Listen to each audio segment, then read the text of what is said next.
Hi guys, and welcome back.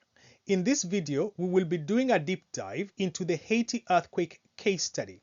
There are three earthquakes that you need to know about for the unit on tectonic hazards: the Nepal earthquakes of 2015, the Japanese earthquake and tsunami of 2011, and the Haiti earthquake of 2010. It's essential for you to know these case studies well, especially for the longer exam questions that will require case study knowledge. I have already done the Nepal earthquake and Japanese earthquake and tsunami videos, and they can be found in the case study playlist and in the description below. Feel free to send me any questions that you may have regarding these case studies in the comment section below.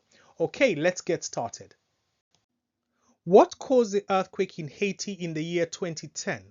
So Haiti lies on a conservative plate boundary between the North American plate and the Caribbean plate. So you can see that here. So that's a North American plate and that is a Caribbean plate. Now, at a conservative plate boundary, plates are normally trying to slide past each other. And in this particular case here in Haiti, there's an active fault line in the area, and that fault line is called the Enriquillo Plantain Garden Fault. So that's the fault that we have running along here. Now, a fault or a fault line is a fracture in the Earth's crust where blocks of rock have moved past each other, or they are trying to move past each other. And normally what happens, they do get stuck, and when they get stuck, pressure will build up over time because they are still trying to slide past each other, but the frictional force causes them to get stuck. So as the pressure builds up over time, that pressure will eventually be released when the frictional force, when the pressure rather exceeds the frictional force. And in the case of the 2010 earthquake in Haiti, the fault could no longer take the stress in 2010 and it slipped suddenly, leading to an earthquake of magnitude 7 on the Richter scale. So the focus of the earthquake was also shallow at only 13 kilometers below the surface. Now we did talk about the focus of the other two earthquakes that we talked about. One being the Japan earthquake, and in that earthquake the focus was also shallow, and it was at 30 kilometers. So we can compare those three. Well, these two, and then the third one that we can compare to is the Nepal earthquake, which was only 6 kilometers below the ground. So a shallow focus is normally between 30 kilometers and 70 kilometers.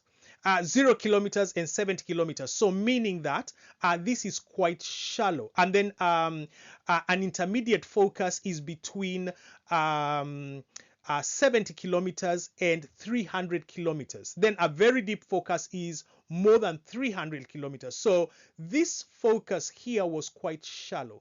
And if you have a shallow focus, then it means that the impact of the earthquake is likely to be greater. And that's because the point below the ground where the rock gives way, which is the focus, is so close to the surface that the seismic waves will still have a lot of power because they will not have traveled a long distance to get to the epicenter, which is the point above the focus on the ground. So that means that it's likely to be quite violent, and that is what was the case with the three earthquakes that are our case studies. So Haiti, Nepal, and Japan. So the epicenter was close to Port-au-Prince, and Port-au-Prince is the capital city that is densely populated with a population of 2.5 million people. So that implies that there are a lot of people living in a city that is sort of crowded to some extent. because when there's urbanization, when urbanization has taken place, then there will be many people living in not such a big area. So it's densely populated other than sparsely populated. So the potential for destruction of things like buildings and for fatalities and injuries is quite high. What makes Haiti so vulnerable? Vulnerable means more likely to experience negative impacts when exposed to hazards, and it's having a reduced capacity to predict, to prepare, and protect against hazards. Now, as we had discussed before in the Japan case study, Japan earthquake and tsunami case study, we cannot predict earthquakes, but we can prepare and protect against them. Now, what are the reasons that make Haiti vulnerable then? So the first one we'll discuss here is poverty. And Haiti is one of the poorest countries in the Western Hemisphere, with a large portion of the population living on less than $2 a day. Now, that can be compared to Nepal as well. It's actually quite comparable, like for like with Nepal, because we said that a majority of the population in Nepal as well, where there was the earthquake, lives on less than $2 a day. Now, in the case of Haiti, political instability and corruption has robbed the country of the opportunity to make steady or significant development. So when the population is very poor, then it makes it has consequences both at the national level and at the individual level. If we are talking about the national level, it means that the country will not have the funding nor the resources to be able to prepare and protect against earthquakes in the case of Haiti here. So the buildings may not be constructed to a standard that can withstand earthquakes. So that is at a national level. And then at an individual level, people also, if they are building their own homes, they do not necessarily have the funds to build sturdy or earthquake-proof buildings. And in terms of them then recovering after an earthquake has struck the place and destroyed their property, it's going to be very difficult for them because they are likely to have no savings, no insurance. So poverty is a big issue when it comes to when it comes to causing Haiti to be vulnerable to natural hazards such as earthquakes. The second reason we'll discuss here is the poor quality infrastructure and building codes. So the older buildings and the informal settlements, so informal settlements here meaning that people who have moved to urban areas such as Port-au-Prince, which is the capital city, are likely not to live in well-constructed housing. They are likely to live in makeshift housing, if you like. So in a lot of countries, they are called slums. So those are likely not to withstand strong earthquakes. So that is what is being referred to here as informal settlements. Then the older buildings obviously have not been subject to building codes and therefore are likely to be a lot more less earthquake resistant, if you can use that terminology. Furthermore, building codes are either insufficient or not followed due to corruption. So because of that, a lot of the buildings then are not necessarily built to a good standard and therefore cannot withstand strong or powerful earthquakes. So the third reason here why Haiti is vulnerable is that there's a limited capacity for disaster management, or they have a limited capacity for disaster management. So the lack of resources, again, which links to poverty at a national level this time round, and poverty and corruption and bureaucracy have slowed down the ability of the country to prepare and respond and recover from earthquakes. So that means that the way that they prepare and protect against hazards is limited by money, by bureaucracy, and bureaucracy here refers to the decision to make, the ability to make decisions quickly at the political level or at the government level. So they are making decisions a lot slower, and because of that, then it slows down the process of preparing and protecting against hazards. Then corruption also comes into play in limiting their capacity for disaster management. So that's not necessarily a great thing. Then the fourth reason that makes Haiti vulnerable is that it's a multi-hazard environment. So multi-hazard environment here means that they experience more than one type of hazard. And Haiti is situated in the Atlantic hurricane belts and on a low-lying coastal environment, making it prone to hurricanes as well. So these can lead to landslides and widespread flooding. Now, widespread flooding, obviously, because of the hurricanes that are bringing storm surges in, but that is made worse by the fact that it is a low-lying coastal environment. So when there are storm surges, then they are likely to lead to this widespread flooding that is mentioned here. Now, Haiti is therefore rather fighting the hazard battle on two fronts, so both earthquakes and hurricanes. So that makes them a lot more vulnerable because it's a multi-hazard environment. Then we have an exemplar exam question here.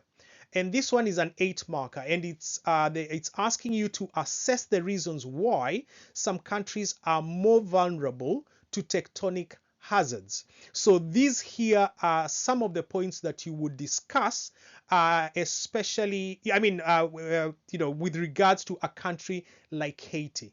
So you can discuss these or discuss the ones that we talked about for Nepal, and you can also make comparisons comparisons for the 3 case studies, okay, in terms of their ability to cope and to manage hazards and their vulnerabilities as well. Okay. What were the impacts of the Haiti earthquake in 2010? Now, these have been categorized here under primary impacts and secondary impacts. So the categorization here is similar to the one for the Japan earthquake and tsunami case study. So these would be good to compare like for like, so to speak.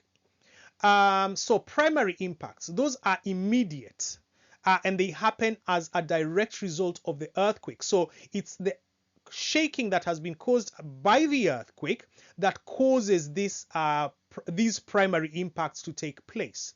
And the first one that we'll discuss here is the direct damage to infrastructure and property, which was estimated at $4.3 billion. Now, this is a point that you could talk about in an 8 mark question situation and compare it to the other two earthquakes that we discussed. Now, when compared to Japan, for example, Japan's was $235 billion US, and we said that was because their infrastructure is a lot more expensive, their buildings cost a lot more to build because they are earthquake resistant and so on. And when we are talking about Haiti here, obviously being a poor country, then the cost of damage is not likely to be as high as a country like Japan. So it's significantly less. But then when we go on and move on to the number of deaths, we can see that the number of deaths was significantly higher than the number of deaths in Nepal and in Japan. In Nepal, there were 9,000 deaths, and the magnitude of the earthquake in Nepal compared to Haiti was similar. Okay, although now if we are comparing the two, we are actually comparing LIC and LIC. But then this is a significant number of deaths compared to Japan. Okay, and this is as a result of collapsed buildings, and then there were 300,000 people that were injured. Now, if we compare this a little more to Japan, Japan did not experience, well, Japan experienced the tsunami that caused most of the deaths. So around 15,000 deaths in Japan, and a lot of them were caused by the gush of water from the tsunami. So we could say here that despite not having a tsunami hitting Haiti, the number of deaths was still significantly higher. And we do know that if there had not been a tsunami in Japan, then the buildings would have been able to cope. The buildings in Japan would have been able to cope with the shaking that was caused by the earthquake, and the death toll there would have been greatly reduced or significantly reduced. So 316 deaths, unfortunately, happened, and that is a large that's a huge number of people to die from an earthquake. Okay, so moving on here to the number of homes that were destroyed, 293,383 homes were either completely destroyed, that is 105,000 out of those, or damaged, 188,000 that were damaged, rendering 1.3 to 1.5 million people homeless. That is a lot of people. And then considering that we had said earlier that Port-au-Prince is the capital, and the population there is 2.5 million people. So 1.5 million people, close to 1.5 million people out of 2.5 were left homeless. That's a large number of people, which also implies that a large number of properties was destroyed. Okay, then moving on to damage to key infrastructure. So the presidential palace was destroyed. The parliament and many governmental buildings collapsed or were severely damaged.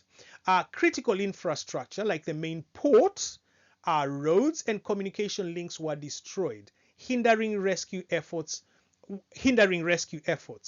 The roads were also blocked by rubble, restricting the response of emergency services. So this is a poor country, like we said before, and with their critical infrastructure being destroyed, things like the port where business is taking place, then that sets them back several years because they will need to recover from that. And businesses were also affected, obviously, because the roads were blocked and communication links were destroyed. Now, that also implies that if you are going to rebuild, especially infrastructure, so roads and the port, for example, that is going to cost a lot of money. And in the case of a poor country, they are likely to borrow that money either from other countries or organizations, or such as IMF, the International Monetary Fund, or the World Bank for that matter. So if they are going to borrow money, then that puts them in a cycle of debt, or what is also referred to as a debt trap. And that will be very difficult for them because instead of spending their GDP on economic development, they are going to be spending that GDP repaying back loans for the loans that they have taken to respond to the damage that has been caused by the earthquake. Now, the roads were also blocked, meaning that emergency services were restricted from getting to places where people needed, urgent medical attention. So that was not great either. Okay, so moving on here to the secondary impacts, and secondary impacts are indirect consequences rather that occur after the main event. So this happen a lot of times as a result of the primary impacts. Now here, this is just misplaced here. There was no tsunami here, so completely ignore that, please. So in terms of secondary impacts, one of the secondary impacts was cholera outbreak. Now, this was caused by poor sanitation due to the damaged water supply infrastructure. Now, because the water infrastructure was destroyed, Then there was, I'm just repeating myself here, sorry, excuse me, but there was poor sanitation as a result of damaged water infrastructure. So there were unhygienic conditions, and as a result of that, there was a cholera outbreak. Okay, and then there was disruption to transport. We did talk about this a little earlier. And the damage to the ports, the roads, and the railways not only disrupted the relief efforts, it interrupted trade and economic activity. So this is looking at that key damage to infrastructure in the long term as a secondary impact, because now it had far-reaching effects on the economy of Haiti through disruptions to trade. And then obviously for people that needed medical attention, not medical attention rather, but for relief efforts, also bringing help from other countries to help the people of Haiti, that was also hindered as a result of the damage to infrastructure like railways and roads and so on. Then the next secondary impact here is that 1 out of 5 jobs were lost in the clothing industry. Now, the clothing industry in Haiti at the time was a major income earner, and Haiti was exporting a lot of clothing from the country, and therefore this crippled an already struggling economy because obviously people have lost jobs, they are not paying taxes as a result, the government is not getting GDP, revenue to improve their GDP, and that obviously is affecting and impacting the economy a lot more. Then there was widespread displacement, like we said earlier here. Up between 1.3 and 1.5 million people were homeless, ending up in makeshift camps and temporary shelters for extended periods. And 5 years later, most had still not been rehoused. And if they are living in temporary shelters for such extended periods, and then considering that the sanitation there is poor in these temporary shelters, and there's likely not to be running water, so unhygienic conditions, and they are obviously going to be living in crowded conditions if they're in temporary accommodation or shelters, then that is a recipe for outbreaks such as the cholera outbreak we talked about here, and that again will put strain on the health infrastructure that is in the country. Okay, so for the exam questions that we have here, we have 3. And the first one is a 4-mark question. And it says to explain how earthquakes can affect a country's economy. So these points here are really good for explaining, for answering that particular question. But of course, you're writing down 2 points and explaining them, or you can write 1 point and explain using 3 developmental points or 3 developments. Okay.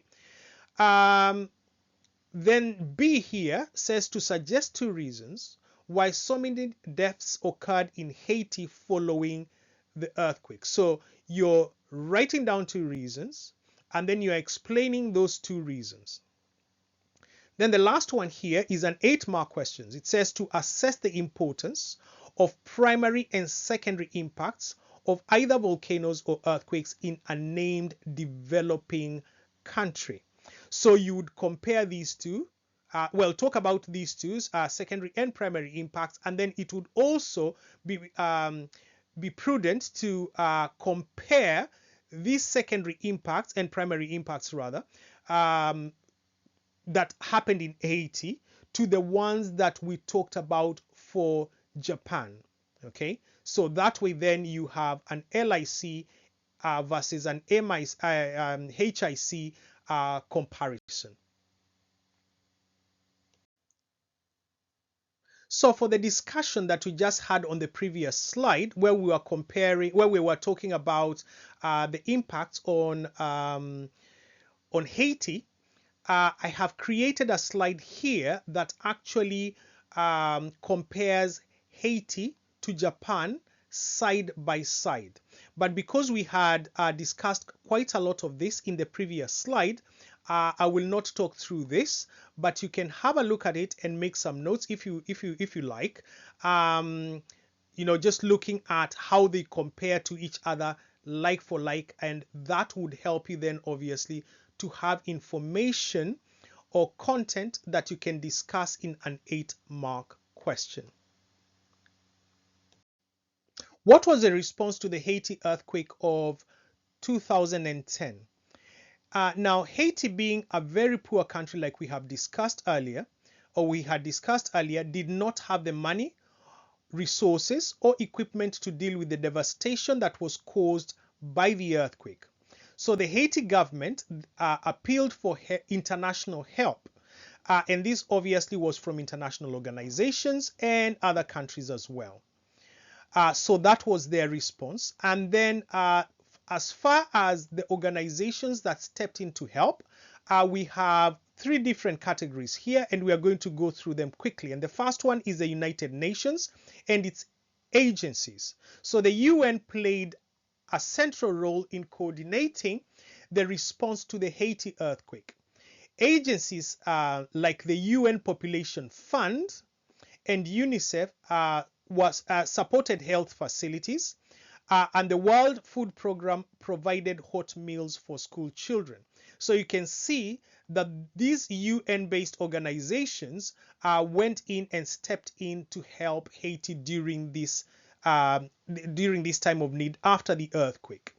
Then the next group here, or organization, is the International Red Cross and the Red Crescent movement. The International Red Cross provided humanitarian aid to Haiti, and its member organizations were involved in launching a massive relief and recovery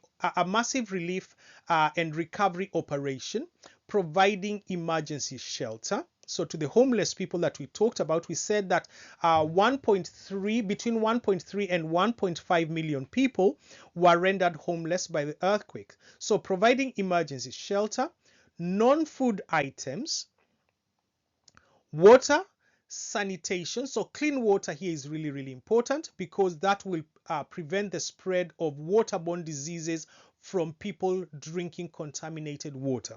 Then sanitation and health services. So for people who were either injured or people that ended up sick as a result of living in those shelters, which were really, really crowded. We did say that there was actually a cholera outbreak. So those health services provided by the International Red Cross and the Red Crescent movement were extremely important.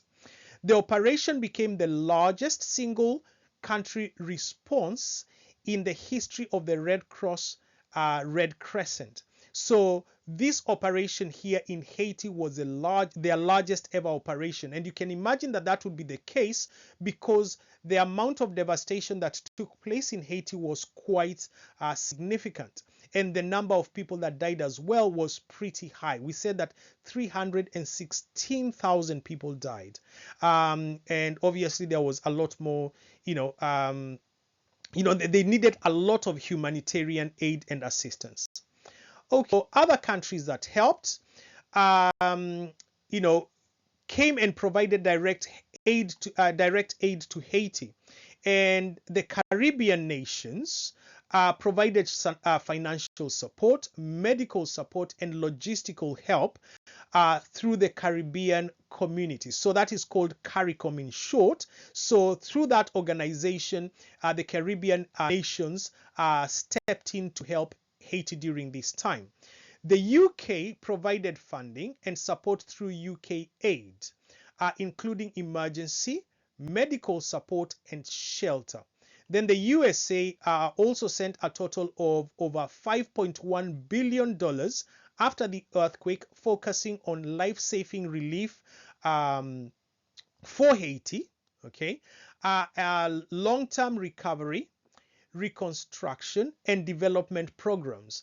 And the US Air Force also played a key role in managing air traffic control at the damaged airport. So you can see here that Haiti were not necessarily able to respond effectively on their own due to the fact that they are an LIC country, so low income country, and therefore cannot afford to respond effectively on their own and relying on their own resources. So they relied on international organizations like we have talked about, and other countries to step in to help. That brings us to the end of this video on the Haiti earthquake.